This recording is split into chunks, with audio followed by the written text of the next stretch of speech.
예, 안녕하십니까. 세 번째 시간인데요. 좀 전에 한 첫 번째 시간인가 두 번째 시간에 뭐 이걸 아마 연이어 한 5개 정도 만들 것 같다고 했는데요.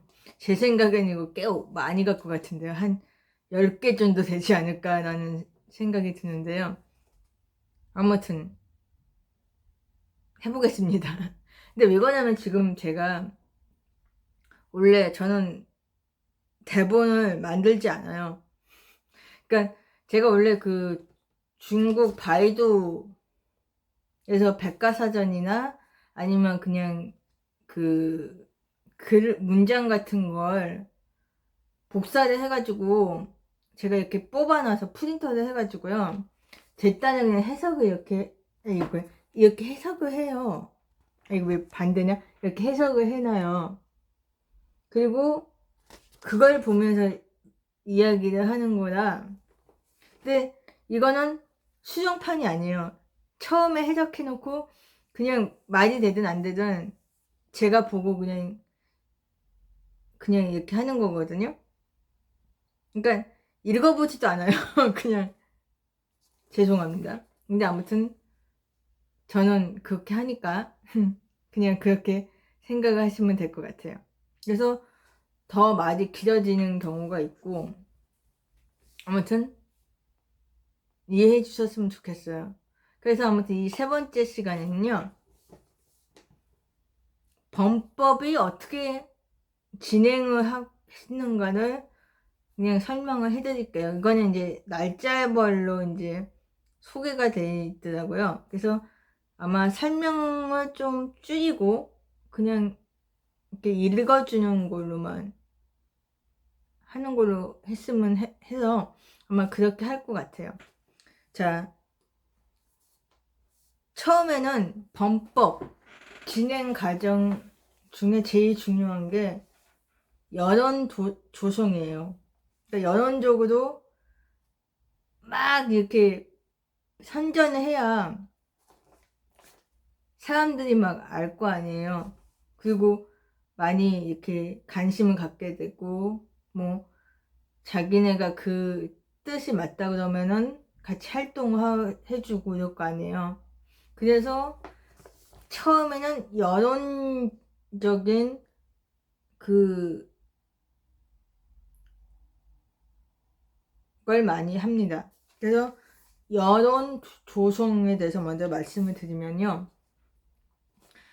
두 번째 시간 마지막에 말씀드렸던 것처럼 공고 상서 실패 후에 자 공고 상서라는 거는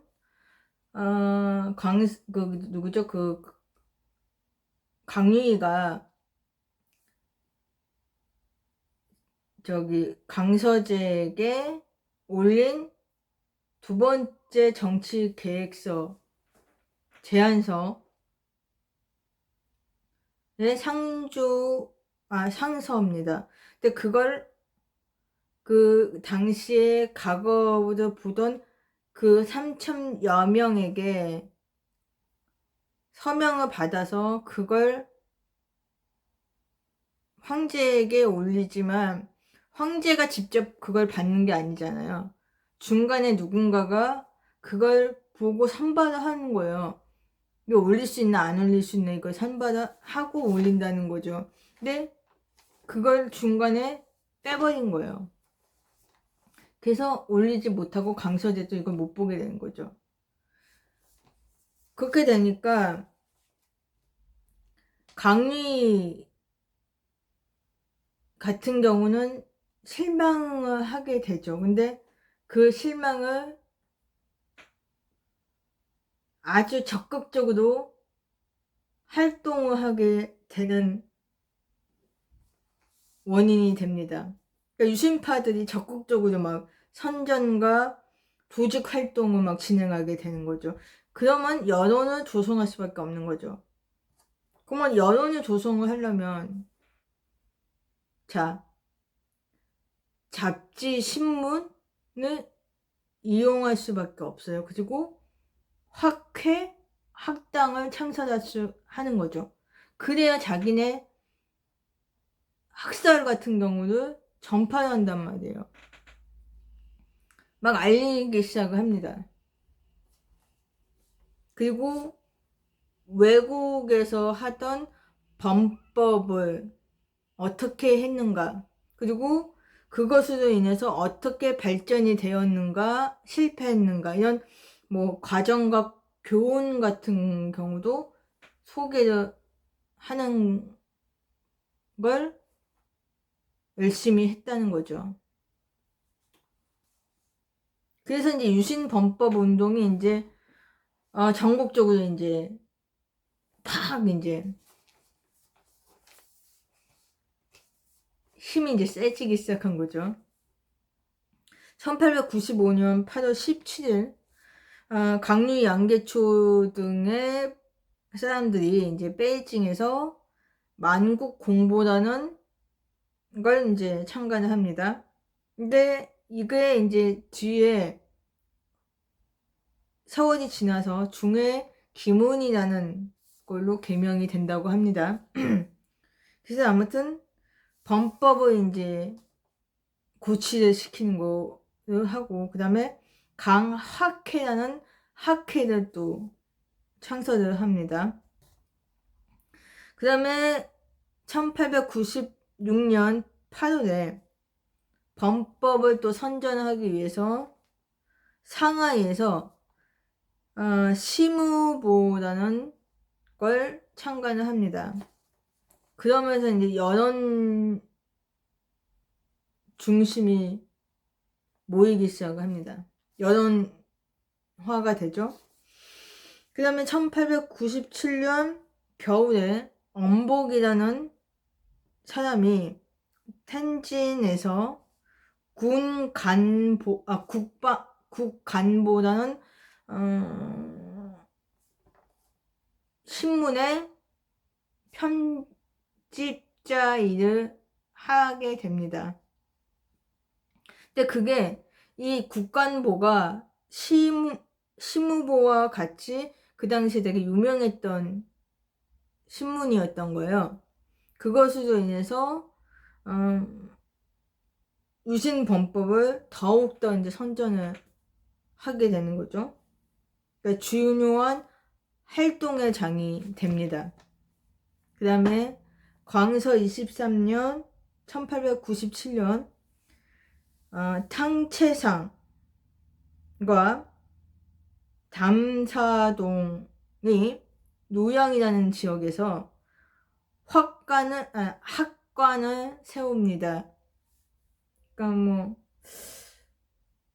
이게 뭐 학회인가 학당 뭐 이런 거 아닐까요? 아무튼 그거는 이제 세우고 신식한문을 주장합니다.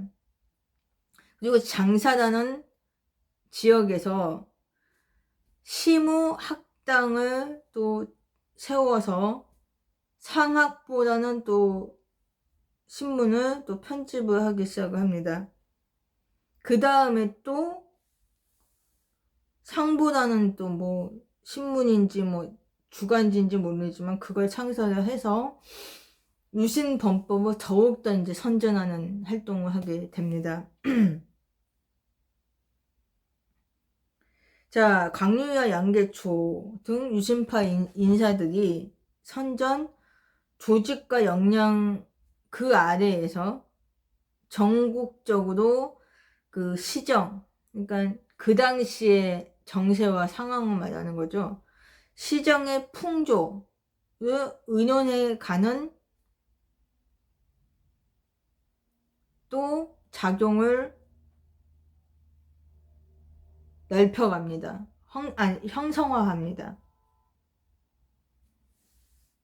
자, 1897년 말까지 각지 범법은 학회 33개, 신식학당 17개, 그 다음에 간행무 출판사가 19곳. 이게 다 누구의 힘으로 한 게 아니라 그들 본인들의 힘으로 세웠습니다. 엄청난 노력을 한 거죠. 1898년 말까지 또 학회, 학당, 신문사가 300여 개도 또 넘었다고 합니다. 그 다음에 1898년 담사동과 같이 남학회라는 학회와 그 다음에 군맹학회 이렇게 두 학회를 창설을 했다고 합니다. 그 다음에 이제 범법을 이제 실시하면서 하는 그 과정, 이게 좀 긴데 그래도 그냥 말씀을 드릴게요. 1897년 겨울 독일이 짜오조우만이라는 다리가 있어요. 그게 산동성 어느 남쪽에 있는 지역인데 거기에 다리가 있는데 거기도 강제로 점거하는 사건이 일어나면서 일반 백성들을 막 학살을 하고 막 이런 아주 온갖 행포들을 부리기 시작을 합니다. 그걸 교도보가 노구교 사건이라고 합니다. 맞나? 아무튼 그래서 이것으로 인해서 또한 엄중한 민족의 위기와 청이 멸망할 것 같은 두려움 속에서 유신범법 운동을 급속히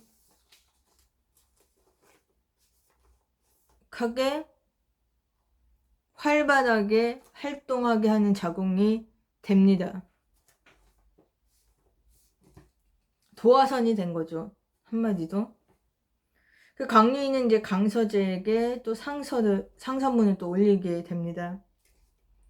눈앞에 급박한 정세를 말하면서 범법을 하지 않게 되면 청이 망할 것이며 민족의 위기도 올 것이니 올 것뿐만 아니라 황제가 백성을 위해서 하고자 한 그 일들도 못하게 될 겁니다 라고 아주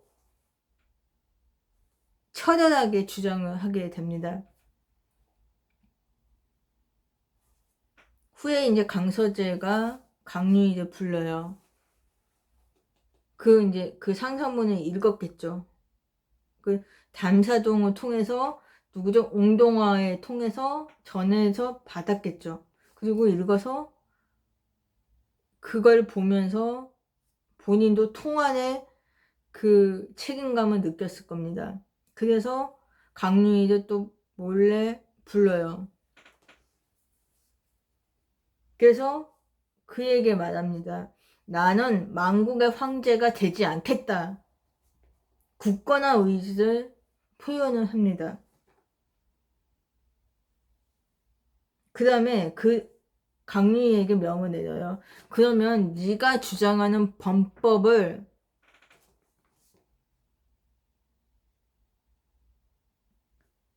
전면적인 범법의 계획을 세우고 의논을 하고 실행하는 그것까지 만들어서 나한테 갖고 와라. 이렇게 명령을 내렸다는 겁니다. 그래서 이제 1898년 1월 29일 강유희는 총괄적 전면적인 국면을 살핀 후에 천자의 명을 따른다. 나는 상서문이라고 해야 하나요? 아무튼 제가 보기에는 이게 상서문이라기보단 뭐라고 얘기를 해야지? 아무튼 자기의 그 의지를 밝히는 그 문장을 강서재에게 올렸다는 겁니다.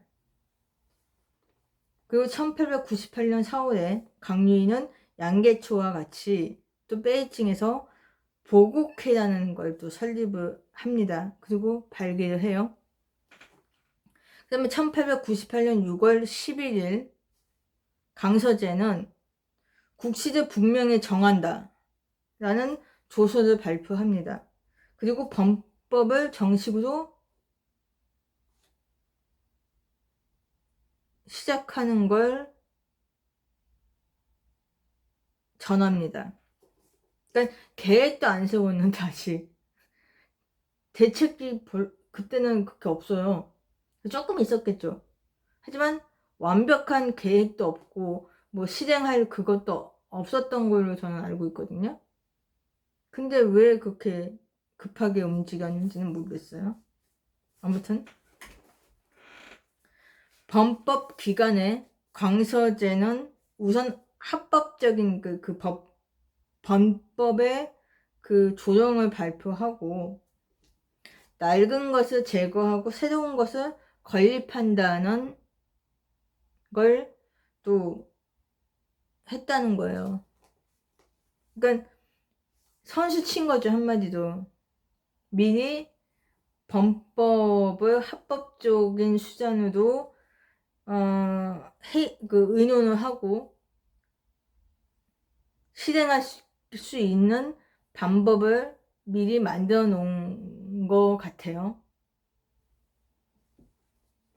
그 다음에 1898년 6월 16일 자이테오는 강서제를 압박하면서 3가지 명을 내립니다. 그 중에 하나가 이게 정확히 뭔지는 모르겠어요. 무슨 베이징 텐진 지역의 군정 대권을 제압을 시켜 정변을 발동하게 합니다. 이게 뭔 얘기인지 모르겠어요. 아무튼 그래서 무술 정변을 계획하고 있었다는 얘기죠.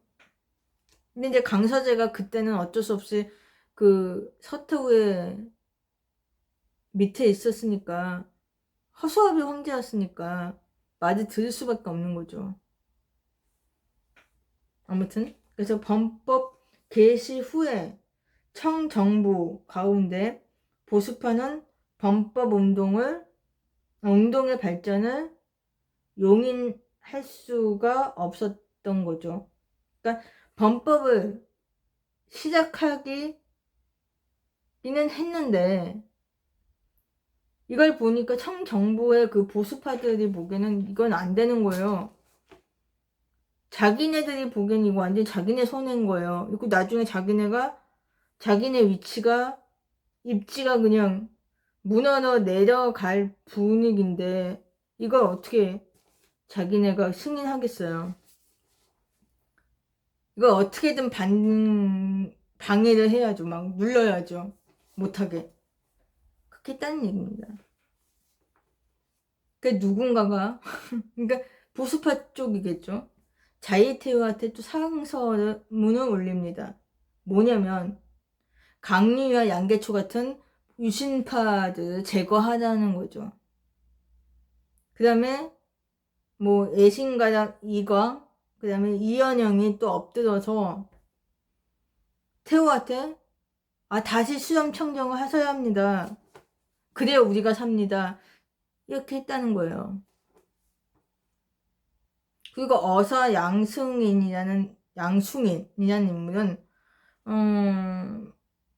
허다하게 텐진으로 가서 영록을 비밀로 만나서 뭔가 안 좋은 걸 꾸몄다는 거예요. 자, 영록이라는 인물 아시죠? 자이테오와 아주 가까운 인물이고요. 보수파 쪽에 속하는 인물입니다. 그 다음에 저번에 말씀을 드렸는지 모르겠는데 영록은 마지막 황제의 부인인 왕용의 외할아버지 되시는 분입니다. 아무튼 근데 영록은 좋은 인물은 아닙니다. 아무튼 심지어 궁정 내외에서 그러니까 궁정 안팎에서 광서제를 폐위시켜야 한다. 그리고 다른 황제를 옹립하려고 꾀한 거예요. 그런 일들을 벌린 겁니다. 보수파 쪽에서. 1898년 7월 30일 광서제는 양해라는 또 유신파의 인물입니다. 유신파의 인물인 양해를 불려서 밀서 하나를 줍니다. 그리고 유신파들에게 적절하게 좋게 계획을 세워서 범법을 빨리 진행하라고 촉구를 합니다. 촉구하라는 내용의 명을 밀서를 내립니다. 그 빨리 니들이 가서 그걸 보고 알아서 해라 이거죠. 나 지금 급하다. 자, 광서제의 의식 중에는 분명히 병고가 생길지 모른다고 하는 초조함이 있어요.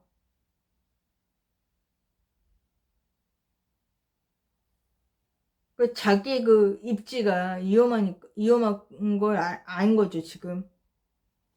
그런데다가 계속 몸도 안 좋아지고 있고, 막. 그러니까 빨리 좀 어떻게 범법을 니네가 대책을 세워서 실행할 수 있게 좀 해라, 이런 얘기죠. 내가 도와주겠다. 어떻게든. 자, 1898년 9월 1일 광서제는 일본에 여행을 떠나라 하는 그 시도를 했다고 해요. 왜 그랬는지 모르겠는데. 근데 또 자이테오와 보수파 측에서 가만히 있었겠습니까? 안 된다고 또 했겠죠. 못 간다. 지금 이 상황에서 어디를 간다, 아무튼, 여러 가지 온갖 이야기를 해가지고 못 보냈겠죠. 자, 1898년 9월 10일 날, 11일 날, 광서제가, 직할 안찰사라는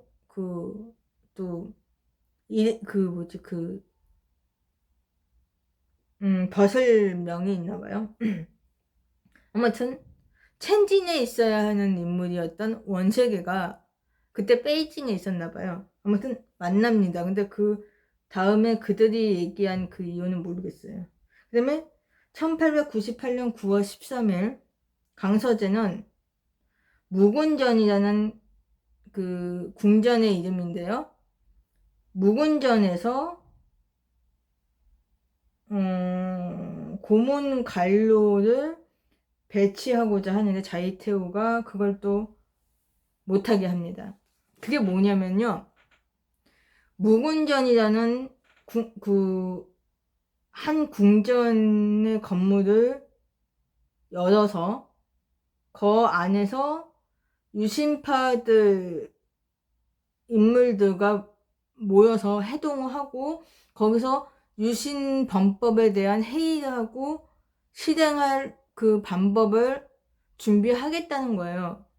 근데 그걸 못하게 했다는 거죠. 그 다음에 어디부터 그래서 이제 강서제는 친필로 그 양해에게 범법에 어려움이 있다는 그 내용의 그 글을 올립니다. 그리고 강유희에게 빨리 상세하게 계획을 세우고 의논을 해라. 그리고 자꾸 촉구를 합니다. 그 다음에 1898년 9월 14일 원세계가 또 이하원에서 고궁이 왜 아니고 왜 이하원인지는 모르겠는데 아무튼 이하원에서 강서제를 또 만나요. 안언을 해요.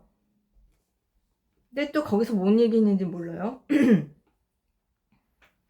그리고는 그때 또 일본 수상인 이등 방문이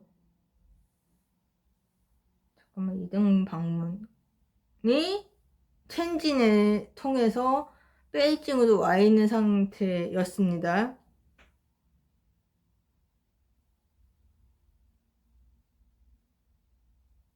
그리고 1900 1898년 9월 17일, 16일.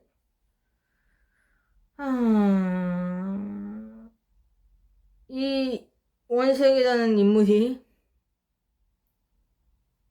텐진으로 돌아가야 하는데,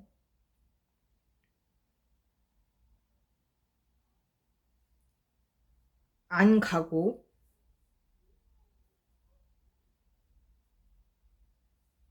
누군가를 만납니다. 그리고 9월 18일 날,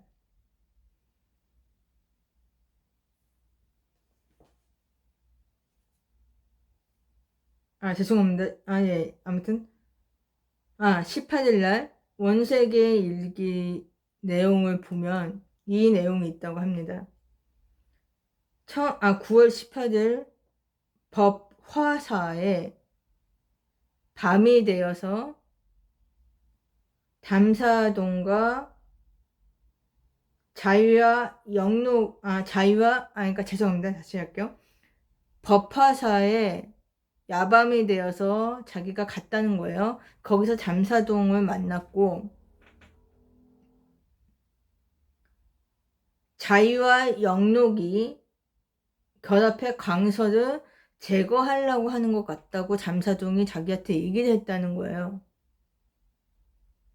그러면서 황상이 영록을 암살을 하려고 그러고, 자의를 이화원에다가 감금을 시키려고 또 말을 했다는 거죠. 그 이야기를 본인이 들었다는 거예요. 잠사동한테.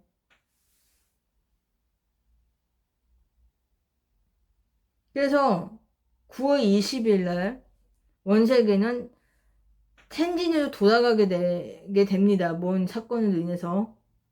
근데 그 전날 밤에 베이징에 있는 양승인에게 이 이야기를 전합니다. 그 다음에 뭐 무술변법에 대한 그 소식 같은 경우도 얘기하고, 그리고 그 자이테우와 보수파들이 일으키려고 했던 정변에 대한 이야기도 다 전했다고 해요. 그러면서 이 원세계가 배반자라는 칭호도 받게 됩니다. 원래는 뭐냐면은 강서재가 원세계에게 밀서를 줍니다. 그 다음에 유신파들에게 뭘 전하라고 해요. 그리고 본인의 그 좀 속마음을 좀 얘기했던 것 같아요. 그 잠사동도 또 황제한테 들었던 얘기도 하고, 그 다음에 서태후와 영록 뭐 보수파 쪽에 또 속해 있는 인물이 또 원색이에요. 그러니까 완전 이중스파인 거예요, 이 사람이. 근데 이 사람이 기회주의자입니다. 저는 그렇게 평가를 해요. 자, 생각해보니까 보수파가 더 우세한 거예요. 내가 이 강서재 쪽에다가 발을 들리면 자기가 위험할 것 같은 거죠. 자기 입지가 안 좋은 거죠. 그래서 배반을 해버립니다. 그래서 실패한 원인 중에 간접적인 실패도 이게 속해 있어요, 사실은. 자, 그래서 그 이야기들이 원세계가 또 텐진으로 돌아가면 그 텐진 직할시 통독이 또 영록이에요. 또 영록한테 가서 또 그 얘기를 합니다. 잠사동한테 들은 얘기를 다 해요. 그러면은 영록은 또 가만히 있었겠어요? 자이테오한테 가서 또 자이테오한테 또 편지를 보냈겠죠. 그 사실을.